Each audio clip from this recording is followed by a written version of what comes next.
국가대표 공격수 조규성 선수, 사실 덴마크 리그에 진출한다고 했을 때 기대와 더불어 우려도 있었는데요. 3경기 연속골을 기록하면서 맹활약 펼쳤습니다. 부버지 김현민 기자와 함께 조규성 선수 현재 어떻게 지내고 있고 또 어떤 점에서 주목을 받고 있는지 상세하게 살펴볼 텐데요.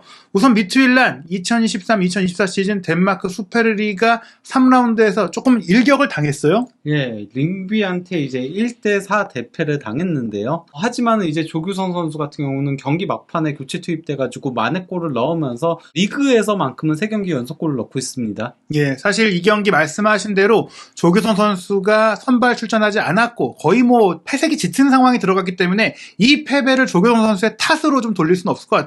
그럴 수밖에 없었던 게 사실 빡빡한 일정이었잖아요. 예, 그러니까 주중 컨퍼런스 리그가 있었거든요. 1차전에 그 미트윌란이 2대0으로 승리를 거두면서 쉽게 그냥 올라가는 듯 싶었거든요. 하지만은 2차전에서 먼저 2골을 허용하면서 0대2인 가운데 이제 연장전까지 가게 됐고요. 그러면서 이제 120분 혈전 끝에 112분경에 이제 골이 나왔죠. 그러면서 간신히 2대1로 승리를 거두면서 3라운드로 진출하는데 성공을 한 건데요. 예, 아직 본선 진출은 아니고요. 이제 3차 예선 3차전에 이제 나서게 됐고 그 일정이 또 바로 이어져요. 그러니까 사실 미트윌란 입장에서는 리그 경쟁도 중요하지만 유로파 컨퍼런스 리그 본선에 나가고 싶은 의지가 있고 그렇다 보니까 이 오모니아와 그 원정 1차전이 8월 11일 금요일에 있으니 직전에 있었던 경기도 연장전까지 치렀던 면 때문에 조규성 선수를 이번 링비전에는 이제 벤치에 뒀다. 이렇게 보시면 될 텐데 게다가 조규성 선수가 이 2대1로 연장 승리를 거둘 때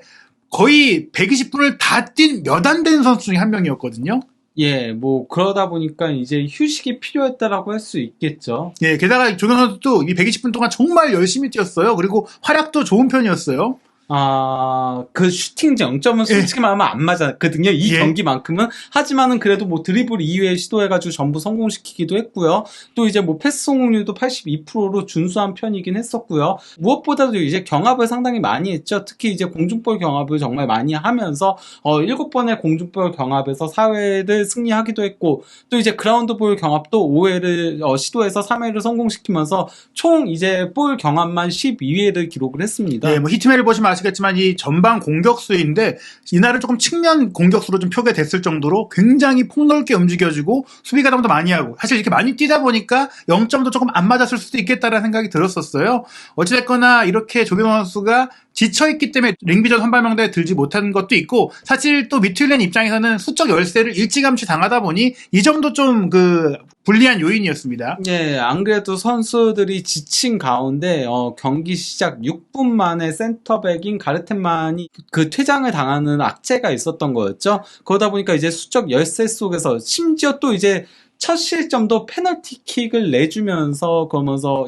허용을 하고 말았습니다. 여러 가지로 좀 악재들이 겹치고 겹쳤다고 볼 수도 있고 거기다가 이제 이렇게 시즌 초반부터 예선을 치르는 거는 미트윌란이 그렇게 흔치 않거든요. 왜냐면 미트윌란은 최근 들어서는 덴마크 리그에서는 강호로 군림을 했었잖아요. 하지만은 지난 시즌은 사실 성적이 좋지 못하면서 그러면서 컨퍼런스 리그 예선부터 치르다 보니 사실 시즌을 남들보다 일찍 한 거나 마찬가지인 거죠. 예, 그러다 보니까 조직력이라든지 체력이라든지 많은 면에서 조금 이제 어려울 수밖에 없고 여기에 또 하나의 좀 이탈 자원이 있었습니다. 이번 경기에 지난 시즌 덴마크 리그 득점왕을 차지했던 핵심 공격수인 이삭센이 아예 명단에서 제외가 됐거든요. 예, 근데 이삭센 같은 경우는 이번 시즌에 일단 AC 밀란하고 연결이 처음에 됐었잖아요. 그러다가 이제 라치오 이적이 거의 근접한 상태여서 이제 파브리치오 로마노 기자도 히어리고까지 띄우면서 이제 메디컬 테스트를 앞두고 있다라고까지 얘기를 했는데요. 예. 이삭센 같은 경우는 이번 시즌 이렇게 빅클럽들이랑 연결이 되다 보니까 조금 집중하지 못하는 모습이 있었어요. 그러면서 벌써 페널티킥을 2번이나 실추했거든요.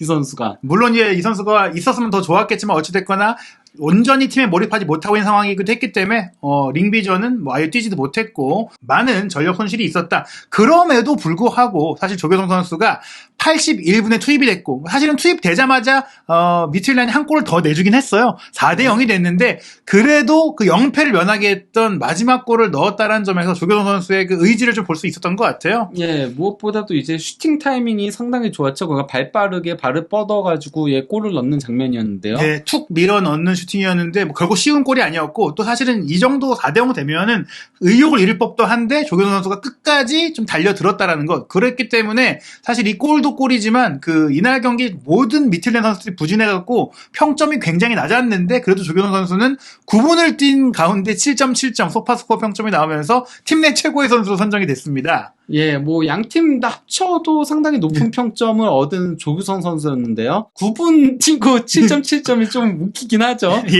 예. 근데 뭐 패스는 4회 시도해가지고 3회 성공시켰고요. 이 짧은 순간 동안 그래도 찬스 메이킹도 1회를 기록을 했고요. 무엇보다도 이제 공중볼 경합 2회 해가지고 100%의 성공률을 자랑을 했고요. 그리고 이제 파울을 1회 얻어내기도 했죠. 예, 골뿐만 아니라 정말 한 10여 분을 뛰었음에도 불구하고 경합하고 부딪혀주고 달려들고 패스도 하고 그러니까 굉장히 임팩트를 남겼다. 그렇게 좀 볼 수 있는 상황인데요. 사실 이 3경기 3골 뭐 이전에 이미 조규성 선수가 또 2경기 2골을 넣었던 시점만으로도 이제 7월 덴마크 슈퍼리그 이달의 팀의 공격수 부분에도 선정이 됐고 현재도 득점 공동 2위에 올라 있습니다. 저기 조규성 선수의 파트너로 있는 선수는 국내 축구 팬들한테 매우 친숙한 선수죠. 왜냐면은 이제 아우크스부르크에서 뛰었던 핀보가손이다 보니까. 예, 핀보가손과 함께 7월 덴마크 리그 최고의 공격수 투톱을 형성하게 됐고 뭐 다시 한번 이 3경기 6골 한번 돌아보면 다양하게 골을 넣었어요. 개막전에는 레프트백인 파울리뉴가 오버래핑해서 올린 크로스 패스를 니어 포스트에서 잘라먹는 헤더 슈팅을 통해 본인의 장점을 보여주며 흡이도우레전 1대0 승리의 결승골을 넣었었고요. 그리고 이제 2라운드 경기에서는 이제 올손의 이 패스를 받아가지고 조금은 날카로운 오른발 슈팅으로 골을 넣었었죠. 그러면서 이거 같은 경우는 약간 조금 골키퍼 1대1 상황에서 그래도 구석우 향하는 슈팅으로 골을 넣었던 거였죠. 또 이 골로 실케보르를 상대로 미투알란이 승리를 했기 때문에 이 흐름이라면 또 리그 우승 경쟁도 하겠구나 싶었으나 이 링비전 패배로 인해 조금 기세가 꺾이긴 했어요. 그래도 이 조규성 선수는 미투알란 최고의 선수로 꼽히면서 7월 이달의 팀에 뽑힌 것에 이어서 7월 이달의 선수 후보에도 올라 있습니다. 즉 조규성 선수가 덴마크 리그에서 큰 주목을 받고 있는데 공격수고 K리그 득점왕 출신이잖아요. 네. 3경기 3골 넣었다 싶으면은 덴마크 리그 득점왕도 가능하지 않을까라고 기대할 수 있겠는데요. 역대 이제 덴마크 리그 득점왕들을 보면요. 2013-14 시즌에 이제 달가르가 18골을 기록을 했었고요. 그리고 또 이제 푸시치가 17골, 스팔비스가 18골. 그리고 잉바르트센 이 선수는 이제 그 마인츠에서 이세성 선수랑 이제 동료로 예. 뛰었잖아요. 물론 이번 시즌 이제 팀을 떠나긴 했지만은 예. 그리고 또 이제 로베르트 스코프 이 선수가 사실 가장 인상적인 활약을 펼쳤죠. 예. 무려 29골을 넣었는데 이 선수도 호펜하임에서 뛰고 있는 선수죠. 예, 결국에는 덴마크 리그에서 득점왕을 차지했던 많은 선수들이 분데스리가로 넘어갔었고, 그리고 스코프 선수를 제외하면 솔직히 이제 20골 전후의 골만으로도 충분히 득점왕을 차지했다. 그렇다면 이미 3골을 정립한 조규성 선수, 심지어 지난 시즌 같은 경우에는 이제 미툴리안에서 뛰었던 이삭센 선수가 15골로 득점왕을 차지했으니까 충분히 이런 페이스라면 득점왕도 좀 노려볼 수 있지 않을까 싶은데요. 지금 같은 페이스라면 충분히 노려볼 수 있다라고 할 수 있겠죠. 지금 경기당 한 골을 넣고 있으니까. 물론 이 페이스가 계속 간다라는 보장은 없긴 하죠. 대부분의 경우는 그렇지 않기 때문에 저 정도에서 그치는 거고, 지금도 조규성 선수보다 한 골을 더 넣은 선수가 있긴 하잖아요. 예, 그렇기 때문에 좀 지켜봐야 하지만 그래도 지금 3골 정도 넣었다면 충분히 노려볼 만하다. 다만 저는 근데 조규성 선수는 후반기 가면은 조금은 페이스가 떨어질 위험성은 있다라고 생각을 해요. 왜냐면은 지금은 조규성 선수가 페이스가 가장 좋은 시점이에요. K리그를 치르고 아직 경기를 뛰던 와중에 갔는데 이게 가면은 이제 쉬지 못하고 쭉 가고 있는 거잖아요. 그렇죠. 예. 그러니까 다른 선수들은 그동안 쉬다가 이제 몸을 끌어올리고 있는 중이라면은 조규성 선수는 바짝 올라갔다가 막판에는 조금 그러니까 지금 이 시점에 최대한 많이 몰아넣어야 된다라는 생각이 들긴 합니다. 사실 좀 이게 전화위복이라고 할 수 있는데 K리그 전반기에 또 부상으로 쉬었던 기간도 있으니 네. 지금이 한창 몸이 좋다. 그리고 또 하나의 좀 걱정되는 부분은 아시안컵을 또 1월 달에 갔다 오게 된다면 그렇죠. 네. 다른 선수들보다 조금 더 많이 피곤할 수 있다. 다만 근데 뭐 그나마 다행인 점이라면 덴마크 춥잖아요. 예. 그래서 아시안컵 있는 기간에 경기가 없습니다. 아, 어차피 예. 쉰다. 예. 감각을 좀 달굴 수 있다. 네, 어떤 의미에서는 계속 감각을 이끌어갈 수도 있는 거예요. 네, 어찌됐거나 이 조규 선수가 이 덴마크 리그 득점왕을 만약에 차지한다면 혹은 뭐 경쟁하는 상황으로 시즌을 마친다면 내년 여름에 정말 빠르게 뭐 분데스리가라든지 더 큰 리그를 놓고 할 수 있는 그런 흐름이라고 볼 수 있겠는데요. 그리고 또 하나의 중요한 부분, 유로파 컨퍼런스 리그의 본선에 올라간다면 또 유럽의 좋은 팀들을 상대할 수 있고 그런 또 리그 팀들의 관심을 받을 수가 있는데 중요한 게 오모니아. 사실 이 팀은 유럽 대항전 보신 분들은 좀 또 익숙한 팀일 것 같아요. 예, 그러니까 오모니아 같은 경우는 사실 미투일란보다도 더 강호에 가까운 팀이라고 할 수 있죠. 거기다가 이제 그 오모니아전을 시작으로 해가지고 8월 말까지의 일정이 죽음의 일정이에요. 오모니아전이 있고 또 그 다음에 브렘비가 있고 네. 덴마크의 강호잖아요. 네. 그리고 노르셀란도 미투일람과 함께 그 신흥 강호로 이제 군림하면서 많은 유망주들을 배출을 한 팀이거든요. 그 엠레모르가 가장 대표적인 케이스고 아까 그 잉바르트센도 이제 그 노르셀란에서 뛰었었잖아요. 예. 그래서 이제 노르셀란이 어떤 의미에서 미투일란보다도 더 선수들을 빅클럽으로 보내는 건 더 많이 했어요.